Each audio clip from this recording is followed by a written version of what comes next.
Hey guys, welcome to your own YouTube channel effective IELTS classes. आज की video में guys हम आइल्स reading का एक पैसेज सॉल्व करेंगे जो कि हजार्ड मैनेजमेंट के ऊपर। एज यूजुअल सबसे पहले हम इसके क्वेश्चंस रीड करेंगे, ठीक है, फिर हम पैसेज रीड करेंगे। हमारे पास क्वेश्चन नंबर है 30 to 31 पहले, ठीक है, जिसमें कि हमने क्या करना है, no more than 3 words. Guys सबसे पहले कोई भी रीडिंग सॉल्व करते हुए जो भी इंस्ट्रक्शंस है उसको जरूर मार्क कर लें, क्योंकि कई बार क्या होता है हम इंस्ट्रक्शंस ही गलत फॉलो, मतलब हम इंस्ट्रक्शंस ही फॉलो नहीं करते हैं और उस चक्कर में जो हमारा आंसर है वो गलत हो जाता है, ठीक है। तो इसमें क्या करना है, नो मोर देन 3 वर्ड्स, मतलब विद इन 3 वर्ड्स में हमें इसके आंसर करने हैं। क्वेश्चन नंबर 30 क्या कह रहा है गाइस, ये पैसेज नंबर 3 है। इसका जो पैसेज नंबर 1 है and passage number 2, passage number 1 था mobile phone and driving, and जो पैसेज नंबर 2 है वो दी आईफल टावर। दोनों के आंसर्स ऑलरेडी अपलोडेड है चैनल पे, ठीक है। आप आईएल्स रीडिंग की प्लेलिस्ट में से उनके आंसर्स चेक कर सकते हैं। सो क्वेश्चन नंबर 30 एंड 31 क्या कह रहा है हमारे पास, the 5 stages of managing hazards are put together like what. 5 stages की बात कर रहे हैं, किसकी, हजार्ड मैनेजमेंट की। उनको अगर इकट्ठे कर दे तो उसको क्या कहा जाता है। Damaged machinery and discarded resources are 2 examples of hazards to what। दो हमें एग्जाम्पल्स दी हुई हैं, कौन कौन सी, damaged machinery and discarded resources. ये किसकी एग्जाम्पल है, मतलब किसके हजार्ड की एग्जाम्पल है वो हमें बताना है, राइट। उसके बाद है क्वेश्चन नंबर 32 to 7। ये भी अगेन हमारे पास फिल इन द ब्लैंक्स है। इसमें इंस्ट्रक्शन हमारी क्या है, no more than 2 words. To mathematical calculate risk assessment dash stages need to be calculated. Mathematically अगर हमें रिस्क असेसमेंट क्या होता है, इवैल्यूएट करना, एस्टिमेट निकालना, वो सबकी किसका कितना ज्यादा खतरा है, कैसे, वो सब क्या असेसमेंट है। और उसको अगर हमें मैथमेटिकली कैलकुलेट करना है तो उसमें कितनी स्टेजेस है, डैश। तो इससे हमें ये तो क्लियर हो रहा है कि यहाँ पे कोई ना कोई नंबर आएगा, ठीक है, लेकिन यहाँ पे हमें एंड और अ नंबर नहीं दिया हुआ, तो हमें वर्ड्स में ही लिखना है। जो भी हमारा आंसर होगा ना नंबर में भी, वो भी हमें वर्ड्स में ही लिखना है। Dash stages need to be calculated. The exposure score considers the amount of time employees spend working near the hazard. The exposure score, exposure क्या होता है कि कितना उसके पास है हम, ठीक है, किसी भी चीज के, कि वो वाला स्कोर क्या कंसीडर करता है, वो क्या बताता है, the amount of time employees spend working near the hazard. कितना वो उसके पास है, वो जो एक्सपोजर स्कोर है वो हमें वो बताता है, ठीक है। The dash then measures the probability of an accident. उसके बाद जो डैश है वो क्या मेजर करता है, वो क्या बताता है, probability of an accident, कितने चांस है किसी एक्सीडेंट के, ranging from not likely to dash, ठीक है। द रिजल्ट्स आर देन, उसके बाद जो रिजल्ट्स है उनको डैश किया जाता है बाय ईच अदर, एक दूसरे के साथ, and then again and then दोबारा किया जाता है by the degree of seriousness of an accident, right. जो मतलब पहले तो रिजल्ट्स को आपस में किया जाता है, फिर जो स्कोर आता है उसको डिग्री ऑफ सीरियसनेस के साथ किया जाता है। जो भी आंसर आएगा, मतलब दोनों की बात हो रही है। The highest effect score is given when more than 1 person is killed. जो हाईएस्ट इफेक्ट स्कोर कब दिया जाता है, जब एक से ज्यादा पर्सन की क्या हो जाती है, डेथ हो जाती है। That is related as a dash, जिसको कि क्या कहा जाता है, ठीक है। व्हेन कैलकुलेटेड, जब कैलकुलेट करते हैं, अ रिस्क ऑफ 200 और मोर, जब मैथमेटिकली कैलकुलेशन की बात हो रही है ना, जब 200 से ज्यादा का स्कोर आता है तो उसको हम क्या कहते हैं, डैश। गाइस जब आप भी कोई भी रीडिंग सॉल्व करते हैं ना, तो एक बार चाहे आप जैसे भी उसको सॉल्व कर ले, उसके बाद रीडिंग पैसेज को ना आप थोरोली समझा करो, क्योंकि आपको नहीं पता एग्जाम में भी सेम रीडिंग आ सकती है। प्लस अगर सेम नहीं भी आती ना, तो आपकी रीडिंग की स्किल्स बहुत ज्यादा इंप्रूव होती है अगर आप उस पैसेज को एक बार समझ लेते हो तो ट्राई किया करो कि जितने भी आप पैसेज सॉल्व करो उससे उसको आप पूरा का पूरा समझने की कोशिश किया करो। उसमें चाहे आपको एक पैसेज को 20 मिनट में करना होता है ना, 15 से 20 मिनट में, आपको 25 मिनट लग रहे हैं, आपको आधा, आपको पौना घंटा भी लग रहा है ना, तो आप लगाइए, बट उस पैसेज को आप समझिए, ठीक है। उससे क्या होगा कि आपका जो एग्जाम में जब आप रीडिंग सॉल्व करेंगे ना, एक तो आपको टफ नहीं लगेगी बिल्कुल भी, आई गारंटी। दूसरा, आपकी रीडिंग इतनी इंप्रूव हो जाएगी कि आपका स्कोर अपने आप ही, आप देखेंगे कि कितनी इंप्रूवमेंट होती है आपके स्कोर में। उसके बाद अगेन फिलअप्स है। इसमें क्या इंस्ट्रक्शंस है, no more than 2 words. Again first passage is to dash if possible. सबसे पहला स्टेप क्या है, अगर पॉसिबल हो सके तो डैश। लोकेट दी हजार्ड, नेक्स्ट क्या है कि हजार्ड को हमें लोकेट करना है, ढूंढना है। Example, dash it out of the way. Dash hazard by wearing protective clothing and following safety training. अब क्या कह रहे हैं, हजार्ड को डैश करना है कैसे, बाय वेयरिंग प्रोटेक्टिव क्लोथिंग, अपने मतलब कपड़े जिससे प्रोटेक्शन मिल सके वैसी क्लोथिंग पहननी है, एंड जो सेफ्टी ट्रेनिंग है उस मतलब उन इंस्ट्रक्शंस को, उस ट्रेनिंग को फॉलो करना है। अब गाइस वैसे तो हमें क्वेश्चन से ही बहुत बार पता चल जाता है कि इसका आंसर कैसा होगा। जैसे ये है, हजार्ड को हम कपड़े वगैरह पहन के हम क्या करेंगे, अपना बचाव कर सकते हैं, उसको कम कर सकते हैं, तो मतलब ऐसा कुछ यहाँ पे आंसर आएगा। जैसे फर्स्ट क्वेश्चन भी क्या है, first step is to dash if possible, control की बात कर रहे हैं, ये मतलब हजार्ड को कंट्रोल करने की स्टेजेस की बात कर रहे हैं, लेकिन पहला स्टेप क्या है, या तो मतलब उसको कम करने की, अवॉइड करने की, ऐसे कुछ मतलब ऐसा कुछ आंसर आएगा यहाँ पे भी। ठीक है, तो क्वेश्चन को भी जब आप समझते हैं ना तो आपको आंसर का आइडिया हो ही जाता है। चलो पैसेज देख लेते हैं अब। In many industrial or manufacturing workplaces, managing hazards is essential for a successful health and safety system. बहुत सारे इंडस्ट्रियल और मैन्युफैक्चरिंग वर्क प्लेसेस पे जो हजार्ड्स को मैनेज करना क्या है, बहुत ज़्यादा ज़रूरी बन गया है for a successful health and safety system. Hazard management is an ongoing process. Hazard management जो है वो एक ऑनगोइंग प्रोसेस है, मतलब वो कभी खत्म नहीं होता। That goes through 5 different stages, जिसमें कि क्या होती है, 5 डिफरेंट स्टेजेस होती हैं, with each step becoming a stage. मतलब बेसिकली क्या वो स्टेप्स हैं, लेकिन हर एक स्टेप क्या बन जाती है, एक स्टेज बन जाती है। On a tyre hazard management plan, मतलब जो भी हजार्ड को मैनेज, मतलब हजार्ड क्या है, किसी भी तरह का खतरा, रिस्क, एक्सीडेंट, मतलब जो भी वर्क प्लेस पे हो सकता है, मतलब उसको अगर हम मैनेज करें कि वो हम उसको ज़्यादा से ज़्यादा अवॉइड कर सके, कम कर सके, या वो हो ही ना, उस प्लान को कहते हैं हजार्ड मैनेजमेंट प्लान। ठीक है, तो इसमें क्या है, 5 डिफरेंट स्टेजेस हैं, जो कि हर एक स्टेप क्या कह रहे हैं कि ये स्टेज बन जाता है। अगर हम क्वेश्चन नंबर फर्स्ट देखें इसमें, मतलब क्वेश्चन नंबर 30, तो वो क्या कह रहे हैं, the 5 stages of managing hazards are put together like what. 5 stages जो है हजार्ड को मैनेज करने की, उनको इकट्ठा करके क्या बन जाता है। एंड जो हमारे पास इंस्ट्रक्शंस है वो क्या कह रही है, नो मोर देन 3 वर्ड्स। ठीक है, तो यहाँ पे भी ये क्या बात कर रहे हैं, 5 डिफरेंट स्टेजेस की, जिसको कि जो कि क्या है, स्टेज बन जाती है कहाँ पे, on a tyre hazard management plan. लेकिन जो हमने आंसर करना है वो 3 वर्ड्स में करना है, no more than 3 words in instruction, तो हमारा आंसर क्या हो जाएगा, हजार्ड मैनेजमेंट प्लान। तो क्वेश्चन नंबर 30 का आंसर हमारे पास क्या हो गया, हजार्ड मैनेजमेंट प्लान।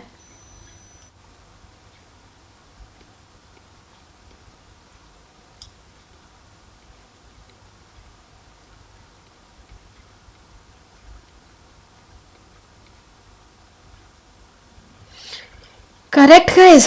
नेक्स्ट है हमारे पास damaged machinery and discarded resources are 2 examples of hazard to what.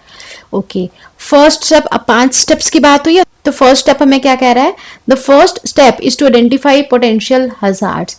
पहला स्टेप क्या है, आइडेंटिफाई करना है किसको, हजार्ड्स को। हमारे पास आगे जो फिल इन द ब्लैंक्स थे ना वो देख लेते हैं। यहाँ पे क्या किसकी बात हो रही है, to mathematically calculate risk assessment. यहाँ पे मतलब रिस्क असेसमेंट को कैलकुलेट की बात हो रही है, और यहाँ पे स्टेजेस है हजार्ड कंट्रोल की। ठीक है, तो इसमें दोनों में कंफ्यूज नहीं करना, राइट। जो फर्स्ट स्टेप है, लेकिन ये क्या है, आइडेंटिफाई करना है पोटेंशियल हजार्ड को। Remembering that hazards are classed as anything that could potentially cause harm not only to people but also to the organization। क्या कह रहे हैं कि सबसे पहले तो आइडेंटिफाई करना है कि क्या क्या रिस्क हो सकता है, ये याद रखते हुए कि hazards are classed as anything that could potentially cause harm, कि मतलब उसको ऐसे समझ के चलना है कि वो सिर्फ पीपल को ही नहीं बट ऑर्गेनाइजेशन को भी किसी भी तरह से नुकसान पहुंचा सकते हैं। ठीक है, टू इलुस्ट्रेट क्या एग्जाम्पल दे रहे हैं, an industrial example can cause an injury to employees but can also result in lost production, broken machinery and wasted resources for the company। Example क्या दे रहे हैं कि कोई भी इंडस्ट्री में किसी भी तरह का कुछ भी हजार्ड हो रहा है तो वो सिर्फ एम्प्लॉयज को ही चोट नहीं बन जा रहा, लेकिन क्या हो सकता है, उसमें प्रोडक्शन कम हो सकती है या खत्म हो सकती है, मशीनरी खराब हो सकती है, एंड जो रिसोर्सेज है वो वेस्ट हो सकते हैं कंपनी में। हमारे पास यहाँ से क्वेश्चन सोल्व होता है गाइस, जिसमें वो क्या कह रहे थे, damaged machinery and discarded resources. कोई भी मशीनरी डैमेज हो रही है या फिर जो रिसोर्सेज हम उसको डिस्कार्ड कर रहे हैं, हम उसको खत्म कर रहे हैं, वो किस चीज की एग्जाम्पल है, हजार्ड्स टू व्हाट, कि वो हजार्ड किसको हो रहा है, अब यहाँ पे ये बात कर रहे थे, इससे पिछले वाले सेंटेंस से ही देखें तो ये क्या कह रहे थे कि not only to people but also to the organisation, कि ऑर्गेनाइजेशन को भी खतरा हो सकता है, हजार्ड हो सकता है। टू इलुस्ट्रेट, फिर उन्होंने एग्जाम्पल दिए। तो ये हमारे पास जो सारा का सारा पार्ट है, ये हमारा एग्जाम्पल का पार्ट है, जिसमें क्या कह रहे हैं कि जो ब्रोकन मशीनरी एंड जो वेस्टेड रिसोर्सेज हैं कंपनी के लिए, मतलब वेस्टेड मतलब जिसको उन्होंने डिस्कार्ड कर दिया है, जो कंपनी के लिए। तो ये किसकी एग्जाम्पल है? Industrial accident. तो ये तो हमारे पास एग्जाम्पल है, लेकिन ये किस चीज की एग्जाम्पल है? जो पीछे हमारे पास सेंटेंस है, क्या कि not only to people but also to the organisation, कि ऑर्गेनाइजेशन को भी हो सकता है। एंड यहाँ पे की एग्जाम्पल ऑर्गेनाइजेशन की है, इन्होंने क्या हमें कनेक्टर दे दिया, लिंकर दे दिया, एंड इंडस्ट्रियल एक्सीडेंट। ठीक है, तो हमारे पास क्वेश्चन क्या कह रहा था कि ये जो एग्जाम्पल है वो किस चीज की है? वो किसकी है? दी ऑर्गेनाइजेशन को जो हजार्ड है उसकी। तो जो हमारे पास यहाँ पे आंसर हो जाएगा वो क्या हो जाएगा? Damaged machinery and discarded resources are two examples of hazard to what? Hazards to the organisation.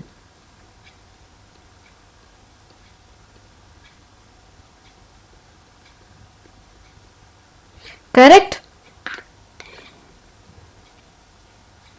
उसके बाद है हमारे पास इन मैनी केसेस, बहुत सारे केसेस में local and national government legislation has strict regulations concerning hazard identification and in many industries specially those perceived to be dangerous severe penalties can be incurred by companies overlooking such hazard identification। क्या कह रहे हैं कि बहुत सारे cases में तो क्या होता है, जो local and national government legislation है उसने स्ट्रिक्ट रेगुलेशंस बना रखे हैं, स्ट्रिक्ट रूल्स बना रखे हैं, किसके रिलेटेड? हजार्ड आइडेंटिफिकेशन के रिलेटेड। एंड बहुत सारी इंडस्ट्रीज में तो specially those perceived to be dangerous, जिनको डेंजरस माना जाता है, परसीव्ड मतलब माना जाता है, those perceived to be dangerous severe penalties भी हैं, कि अगर कंपनीज ओवरलुक करती हैं, अवॉइड करती हैं, नजरअंदाज करती हैं उस हजार्ड की आइडेंटिफिकेशन को, राइट। उसके बाद है हमारे पास having identified the potential hazards the next step is to assess the hazard. हमने आइडेंटिफाई कर लिया है हजार्ड को, अगला स्टेप क्या है? To assess the hazard, that is to consider to what extent they are significant. Assess मतलब उसको देखना, उसका एस्टिमेट निकालना, उसको इवैल्यूएट करना कि कोई भी हजार्ड है, कोई भी जो एक्सीडेंट है, रिस्क है जो कि हो सकता है, मतलब वो कितना ज्यादा नुकसानदायक है। ठीक है, to consider to what extent they are significant. To a degree, this is a subjective aspect of risk management, as what may be seen by one person to be a significant issue can be seen by another to be an acceptable feature of a workplace. To a degree, कुछ हद तक ये क्या कह रहे हैं कि ये सब्जेक्टिव एस्पेक्ट है। सब्जेक्टिव एस्पेक्ट मतलब कि ये डिपेंड करता है कि किस हजार्ड की बात कर रहे हैं और किस जगह की बात कर रहे हैं, राइट। तो कि मतलब किसी जगह तो मतलब वो बहुत ज्यादा जरूरी हो सकता है कि वो वहां नहीं होना चाहिए, या कई जगह ये हो सकता है कि वो उस वर्क प्लेस का मतलब नेचर ही हो कि वहाँ पे ये चीज़ होएगी। ठीक है, जैसे अगर हम नॉइज़ की बात करें, वर्क प्लेस तो ऑफिस भी है, लेकिन वर्क प्लेस एक क्या फैक्ट्री भी है जहाँ पे क्या बहुत ज़्यादा नॉइज़ होता है। ठीक है, तो लेकिन वर्क प्लेस पे अगर नॉइज़ होगा तो वो सही नहीं होगा, लेकिन जहाँ पे अब काम ही कंस्ट्रक्शन वाला कुछ हो रहा है या कुछ मैन्युफैक्चरिंग वाला काम हो रहा है, जहाँ बहुत सारी मशीन्स चल रही हैं, तो वहाँ पे तो नॉइज़ होएगा ही होएगा ना। तो ये एक एग्जाम्पल के लिए बता रही हूँ मैं कि डिपेंड करता है कि उस वर्क प्लेस का नेचर क्या है। ठीक है, तो उस हिसाब से क्या कह रहे हैं? हजार्ड की बात कर रहे हैं। To allow for a degree of uniformity in this stage hazards are rated using risk assessment tables.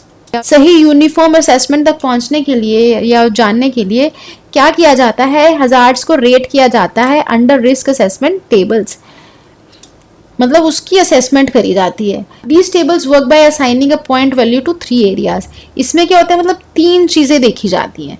First क्या है? Exposure score. अगर यहाँ से हम पहले क्वेश्चन देख लें तो हमारे पास क्या कह रहे थे? To mathematical calculate risk assessment comma dash stages need to be calculated. कितनी स्टेजेस कैलकुलेट करी जाती हैं? उसके बाद exposure score considers the amount of employees. ठीक है, उसके बाद साथ के साथ हमारे साथ क्या बात कर रहे हैं? तो एक्सपोजर स्कोर की। यहाँ पे क्या कह रहे हैं? These tablets work by assigning a point value to 3 areas. मतलब क्या है? 3 स्टेजेस की बात हो रही है यहाँ पे। तो अगर हम यहाँ से क्वेश्चन नंबर देखें अपना, to mathematical calculate risk assessment, तो यहाँ पे हमारा आंसर क्या हो जाएगा? 3, राइट। तो हमारा जो क्वेश्चन नंबर 32 है तो उसका आंसर हमारा क्या हो गया? 3। The first is the exposure score. First क्या एक्सपोजर स्कोर है, जिसमें क्या असेस करते हैं, जिसमें क्या वो देखते हैं, क्या एस्टिमेट लगाते हैं? How often people are exposed to the hazard, कि कितने ज़्यादा उनके चांसेस है, कितनी फ्रिक्वेंसी है उनकी कि वो हजार्ड के आसपास वाले एरिया में हो या उसी जगह पे हो. If this is a continuous risk, अगर ये कॉन्टिन्यूस रिस्क है मतलब ज़्यादा ही चांसेस हैं, which employees face all the time, की मतलब वो हर टाइम ही उसको फेस करें, the score will be high. जितना मतलब वो ज़्यादा चांसेस होंगे उतना क्या होएगा, ज़्यादा स्कोर होएगा. If the exposure is very rare, अगर एक्सपोजर बहुत कम है, the points given will be substantially lower. अगर कम है तो जो पॉइंट्स मिलेंगे तो वो कम होएंगे. ठीक है. The score is then multiply by the likelihood of this hazard causing an injury. जो ये स्कोर आता है देन उसको क्या किया जाता है, मल्टीप्लाई किया जाता है of this hazard causing an injury ranging from definite, it happens definite मतलब से हर टाइम होता है, डाउन टू अनलाइकली मतलब ये आज तक हुआ ही नहीं है. This is referred to as chance rating. इसको क्या कहते हैं, चांस रेटिंग. अब गाइज अगर ये वाले फिल इन द ब्लैंक्स की बात करें तो ये ऊपर नीचे हैं, ये आपको फ्लो में नहीं मिलेंगे. कैसे, जैसे इन्होंने पहले एक्सपोजर स्कोर की बात करी कि मतलब वो कितना उसके पास रहते हैं. ठीक है. The dash then measures the probability of an accident ranging from not likely to dash. उसके बाद क्या मेजर करते हैं, जो कि डैश से लेके नोट लाइकली तक होता है. वो तो हमारे पास रेंज हमारे पास यहाँ दी हुई है कि ठीक है जो स्कोर है उसको मल्टीप्लाई किया जाता है. ठीक है, कि वो कितने उसके चांसेस है, कितने उसकी लाइकलीहुड है उस हजार्ड के कि वो इंजरी करे, ranging from definite to unlikely. तो क्वेश्चन नंबर अगर हम 34 देखें, पहले 33 बाद में करते हैं, पहले 34 देखते हैं. नॉट लाइकली टू से यहाँ हमारा आंसर क्या हो जाएगा, डेफिनाइट. ठीक है. एंड उसके बाद हमें क्या कह रहे हैं कि इस चीज को क्या कहते हैं, this is refer to as chance rating. इसको क्या कहते हैं, चांस रेटिंग. जो क्वेश्चन नंबर 33 है, the dash then measures the probability of an accident comma ranging from this to this. अब ये किसकी बात हो रही है, यहाँ पे चांस रेटिंग की बात हो रही है. वहां पे पैसेज में उन्होंने इसको बाद में लिखा हुआ कि वो क्या असेस करते हैं कि उसके चांसेस कितने हैं, और इसको क्या कहते हैं, चांस रेटिंग कहते हैं. लेकिन क्वेश्चन में इन्होंने क्या कर दिया, आगे पीछे कर दिया. उसके बाद क्या कह रहे हैं, the results are then dash by each other and then again by the degree of seriousness of an accident. उसके बाद रिजल्ट्स को कुछ किया जाता है पहले एक बार एंड देन अगेन दोबारा किया जाता है by degree of seriousness of an accident. अब देखो यहां से अगर हम देखें, the sum of first two score is again multiplied, मतलब पहले दो स्कोर दोबारा मल्टीप्लाई हो रहे हैं. दोबारा की तो बात हो रही थी, लेकिन ऊपर क्या है, the score is then multiplied. जो हमारे पास ये जो एक्सपोजर स्कोर मिला है ना, जो हमारा एक्सपोजर स्कोर निकला है ना, इसको क्या कर रहे हैं, वो मल्टीप्लाई कर रहे हैं पहली किसके साथ, चांस रेटिंग के साथ. एंड देन अगेन किसके साथ कर रहे हैं, by the effect score which consider how serious any accident में बी. उसके बाद उसका इफेक्ट स्कोर जो कि क्या है, कि क्या बताता है कि कितना ज्यादा सीरियस है कोई भी एक्सीडेंट, मतलब वो हो सकता है कि कितना ज्यादा सीरियस कोई भी एक्सीडेंट हो सकता है. क्वेश्चन में अगर हम देखें तो हमें क्या कह रहे हैं, द रिजल्ट्स आर देन मतलब जो यहाँ से रिजल्ट आया चांस रेटिंग का और जो ये एक्सपोजर स्कोर का था, इन दोनों के रिजल्ट को क्या करा जा रहा है, मल्टीप्लाई किया जा रहा है by each other and then again by the degree of seriousness. Seriousness को पैसेज में क्या करा हुआ था, how serious any accident might be. तो इसका आंसर हमारे पास कहां से, मतलब हमें पता लग रहा है कि इसका भी क्या मल्टीप्लाई है. The highest effect score is given.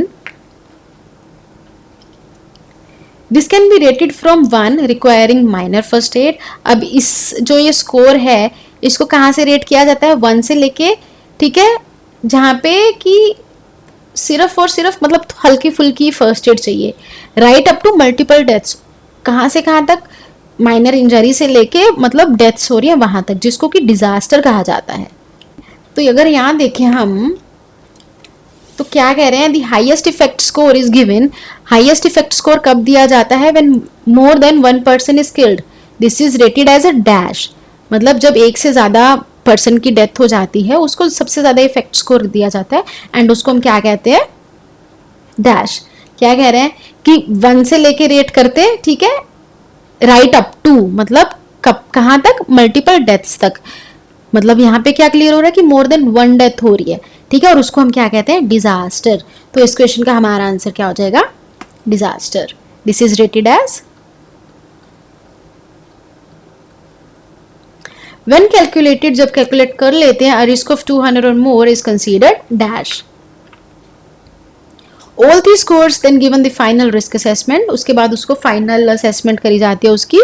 Generally a result in excess of 100 points require question, अगर मतलब 100 से ज़्यादा पॉइंट आते हैं तो उसको सिर्फ चेतावनी दी जाती है। But a result of 200 or more is classed as high priority, उसको क्या करा जाता है, हाई प्रायोरिटी दी जाती है, मतलब is considered as high priority. When calculated, a risk of 200 more is considered as high priority.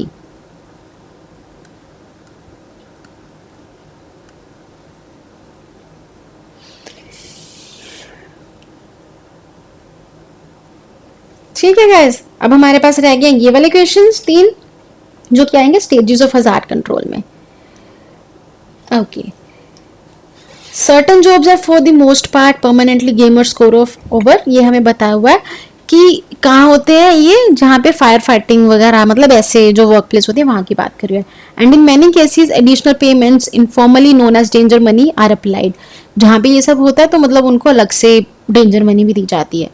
The third step on the hazard management plan, जो third step है हजार्ड मैनेजमेंट प्लान का, वो क्या है, to control hazards that have been identified, जो hazards identify हो चुके हैं उसको क्या करना है, कंट्रोल करना है। There are 3 stages to hazard control, इसमें भी क्या है 3 स्टेजेस है। फर्स्ट एम क्या है, to eliminate the hazard, 3 stages की बात हो रही है, उसमें से जो पहली स्टेप है, जो पहला एम क्या होता है, उसको एलिमिनेट करना, that is to get rid of it altogether, की मतलब ये हो ही ना। This can be achieved by removing debris और unnecessary obstacles from the work place.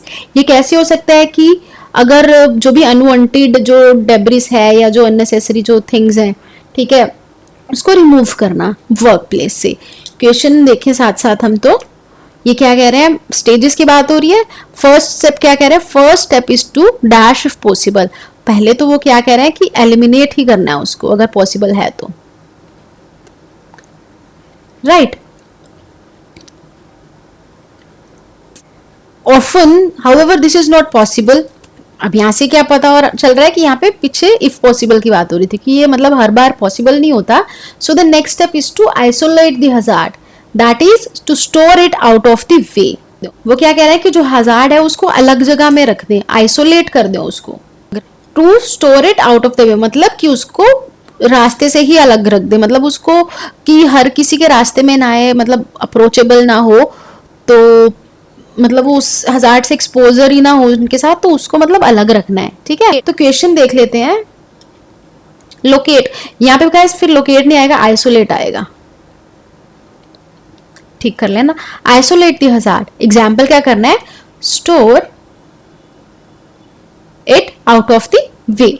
उसके बाद हमने हजार्ड को डैश करना है by wearing protective clothing and following safety training. For example, a cleaning company cannot completely eliminate hazardous chemicals, but they can keep these chemicals locked away until required.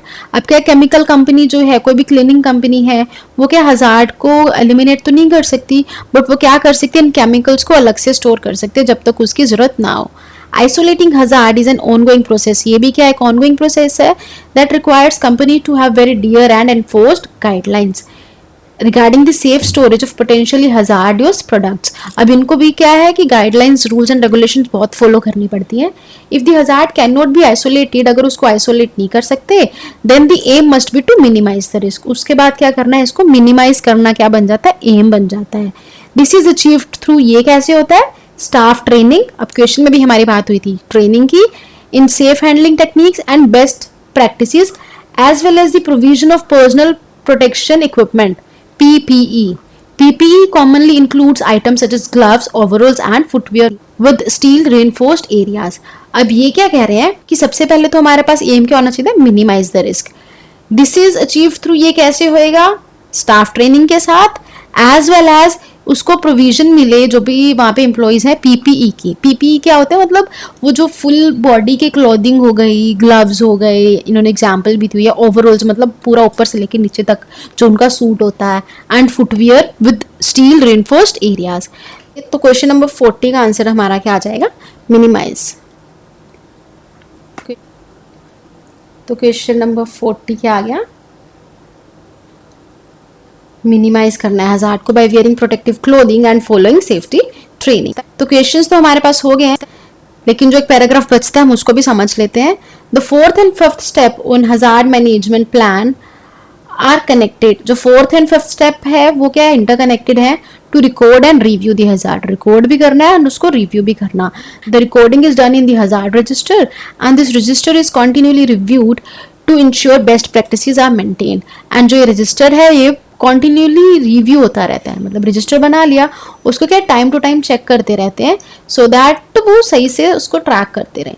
If a sphere accident does occur in the place, अगर कोई sphere accident होता है तो ये hazard register से क्या उसको investigate करते हैं। जो इन्वेस्टिगेटर्स होते हैं वो सबसे पहले हजार्ड रजिस्टर को चेक करते हैं to see if issue had previously been reported and if so what the company had done, कि क्या ये पहले इशू पहले हुआ है, एंड अगर हुआ है तो फिर कंपनी ने क्या किया था हजार्ड के लिए। It is worth noting that since the more rigorous application of hazard management system, workplace accidents have experienced a significant decline in many industries previously identified as high risk। मतलब ये सब कुछ करने से क्या है कि बहुत ज़्यादा कम हो गया है, जो हाई रिस्क एक्सीडेंट्स जो होते थे ना, अब उनका जो काउंट है वो बहुत कम हो गया है, रिड्यूस हो गया है वो, right. So guys this was the passage, I hope आपको समझ आया होगा। If it's so please do hit the like button. मिलते हैं नेक्स्ट वीडियो में, टिल देन टेक केयर, सी या बाय बाय।